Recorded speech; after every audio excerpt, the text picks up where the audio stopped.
तो चलिए अब खबरों को तफसील से जानेंगे। सबसे पहले बात करेंगे कर्नाटक की कैबिनेट की। जी हां, कर्नाटक की नई काबीना में गुलबर्गा को कितनी नुमाइंदगी मिलेगी, किसको नुमाइंदगी मिलेगी, कौन होगा गुलबर्गा डिस्ट्रिक्ट इंचार्ज मिनिस्टर, इस पर पूरे जिले की नजरें टिक गई हैं। जिला गुलबर्गा की 9 असेंबली सीटों में से 5 पर बीजेपी काबिज है। गुलबर्गा साउथ, गुलबर्गा रूरल, अलंत, चिंचोली और सीरम पर बीजेपी काबिज है। गुलबर्गा साउथ से नौजवान लीडर दत्तात्रेय पाटिल दूसरी बार मुंतखब हुए हैं। वहीं अलंत से सुभाष गुत्तेदार बीजेपी के टिकट पर पहली बार मुंतखब जरूर हुए, ताहम असेंबली में चौथी बार पहुंचे हैं। सीरम से राजकुमार पाटिल तिलकूर, गुलबर्गा रूरल से बिस्वराज पुतेमोड़ू और चिंचोली से डॉक्टर अविनाश जाधव पहली बार एमएलए मुंतखब हुए हैं।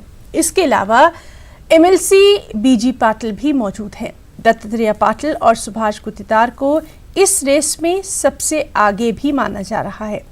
ऐसा भी तस्वुर किया जा रहा है कि पहले मरहले में गुलबर्गा को सिर्फ एक ही नुमाइंदगी दी जाएगी। और कर्नाटक में वन मैन गवर्नमेंट का फॉर्मूला कल खत्म हो सकता है। वज़ीर-ए-आला येदियुरप्पा की कैबिनेट की कल शाम 4 बजे हलफबर्दारी भी हो सकती है। इस काबीना में कौन कौन शामिल होंगे, इस पर बहरहाल तजस्सुस अभी भी बरकरार है। एक रिपोर्ट। एक अनार 100 बीमार वाली कहावत बीएस येदियुरप्पा की इम्कानी काबीना पर सादिक आती है। वज़ीर-ए-आला को मिलाकर काबीना में कुल 34 नशिस्तें हैं और दावेदार कम से कम 60, और हर एक की दावेदारी अपनी जगह मजबूत भी है। ऐसे में काबीना में जगह किसको मिलती है, इस पर राज के पर्दे पड़े हुए हैं। जात पात और इलाकों में तवाज़ुन बरकरार रखना ऐसे में बीजेपी हाईकमान के सामने सबसे बड़ा चैलेंज है। सीएम के मुताबिक पार्टी सदर अमित शाह ने पहले मरहले के लिए सिर्फ 13 से 14 नामों को ही मंजूरी दी है। मतलब सिर्फ यही है कि मुख्तलिफ कम्युनिटीज़ और मुख्तलिफ इलाकों की मुतनासिब नुमाइंदगी वो काबीना में देना चाहते हैं, और उसका वो रिएक्शन भी देखना चाहते हैं कि मुख्तलिफ फ़िरक़ों में और मुख्तलिफ इलाकों में और पार्टी के मुख्तलिफ सेक्शंस में उसका क्या रद्द-ए-अमल है, और पार्टी ने और इलाके के लोगों ने और वोटर्स ने उनके इस फैसले को किस हद तक कबूल किया है या ना कबूल किया है। इसके बाद ही वो दूसरे मरहले में मज़ीद 14-15 मिनिस्टर्स को शामिल कर सकते हैं। पहले मरहले को मुख्तसर करने की एक और वजह भी बताई जा रही है। बताया जाता है कि नाअहल करार दिए गए एमएलएस को बीजेपी हाईकमान ने काबीना में जगह देने का वादा कर रखा है। ज़राए के मुताबिक 17 में से कम आधे एमएलएस को काबीना में शामिल करने का बीजेपी हाईकमान का इरादा है। बागी एमएलएस के ताल्लुक से केस सुप्रीम कोर्ट में चल रहा है। अगर केस एमएलएस के फेवर में होता है तो फिर एक मसला पैदा होगा कि सारे के सारों को किस तरह अकोमोडेट करें, कहाँ कहाँ अकोमोडेट करें। मान लीजिए अगर वो डिस्क्वालीफाई होते हैं और इलेक्शन होता है, बाई इलेक्शन होता है, तो बाई इलेक्शन खुद इलेक्शन लड़ना एक बड़ा चैलेंज है।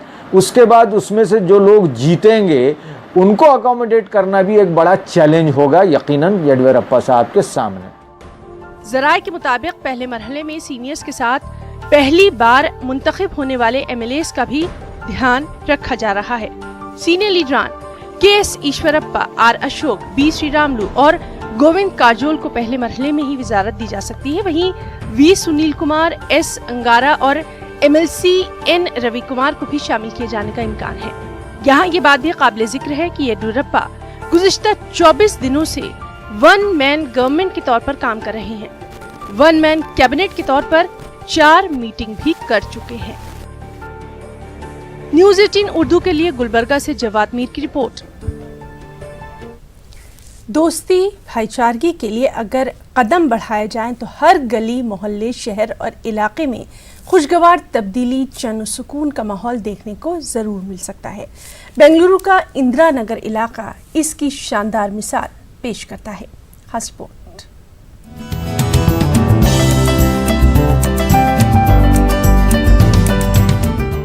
बेंगलुरु के इंदिरा नगर में हिंदू मुस्लिम इत्तेहाद की खूबसूरत मिसाल देखने को मिल रही है। इस इलाके में एक मस्जिद और 3 मंदिर मौजूद हैं। مسجد ام الحسنین کی کمیٹی ہر وقت اس بات کو یقینی بناتی ہے کہ علاقے میں امن و اتحاد بھائی چارگی کا ماحول قائم رہے۔ مسجد کمیٹی کی جانب سے ہر سال مسجد کے ہی احاطے میں عید ملن پروگرام منعقد ہوتا ہے۔ اس پروگرام میں علاقے کے ہندو، سکھ، عیسائی سبھی کو مدعو کیا جاتا ہے۔ تقریب میں موجود سبھی لوگ بنگلورو کی مشہور بریانی اور مٹھائی سے خوب لطف اندوز ہوتے ہیں۔ مذہبی رہنماؤں کی جانب سے پیام انسانیت پر خصوصی تقریریں ہوتی ہیں۔ مسجد کمیٹی کے ذمہ دار کہتے ہیں کہ پچھلے 20 برسوں سے امن و اتحاد کی یہ کوشش جاری ہے اور علاقے میں نہ کشیدگی ہے، نہ تناؤ اور نہ ہی کبھی فرقے وارانہ فساد ہی برپا ہوا۔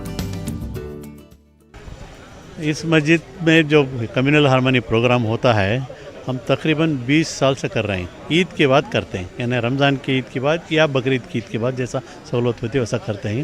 لوگ اس واسطے کرتے ہیں کہ نا ہر مذہب کے لوگ جڑ کے محبت سے پیار سے زندگی کریں۔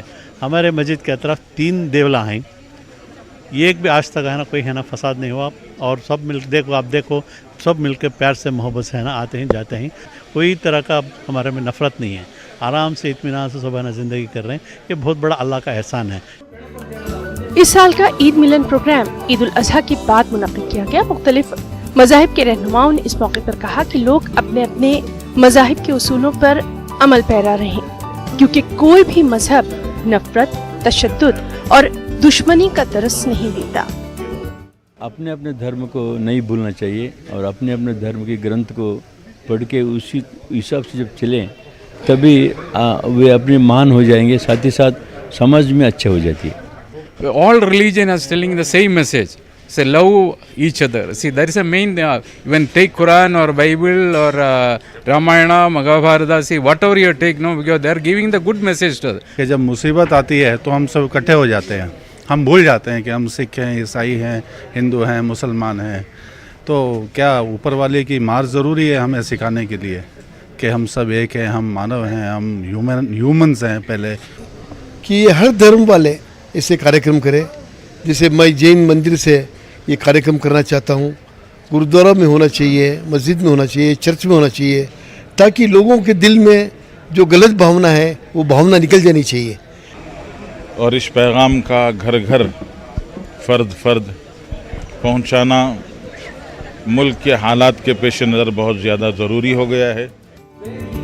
موجودہ دور میں ایک جانب جہاں مذہب کے نام پر ظلم و تشدد اور نفرت کے واقعات بڑھ رہے ہیں، وہیں دوسری طرف ایسی کوششیں بھی جاری ہیں جو کہ انسانیت کے رشتے کو مضبوط کرتی ہیں۔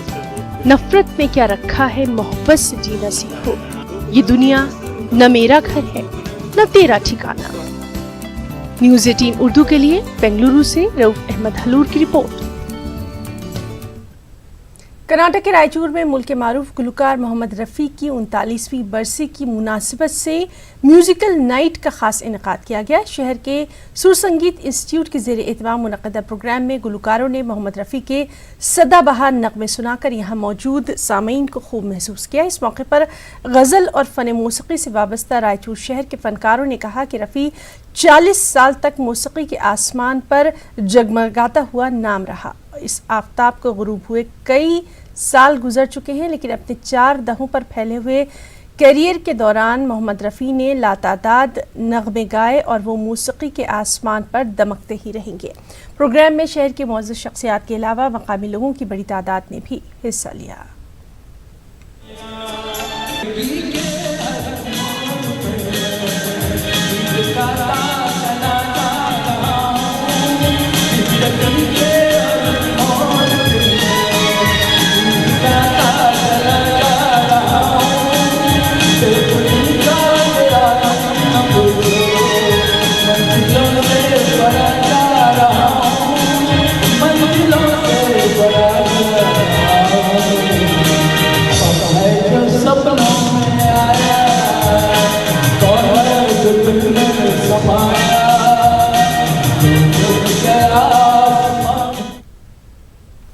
कर्नाटक के रायचूर जिले के एसपी डॉक्टर वैद मूर्ति ने आइंदा माह होने वाले गणेश चतुर्थी त्यौहार के पेश नज़र सोशल मीडिया के जरिए एक वीडियो जारी किया है।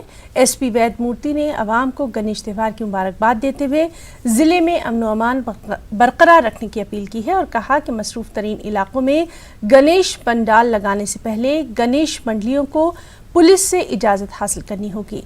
उन्होंने कहा कि मुअज़्ज़िज़ सुप्रीम कोर्ट के अहकामात के पेश नज़र गणेश जुलूस और त्यौहार के दीगर प्रोग्रामों में डीजे की इजाज़त नहीं दी जाएगी।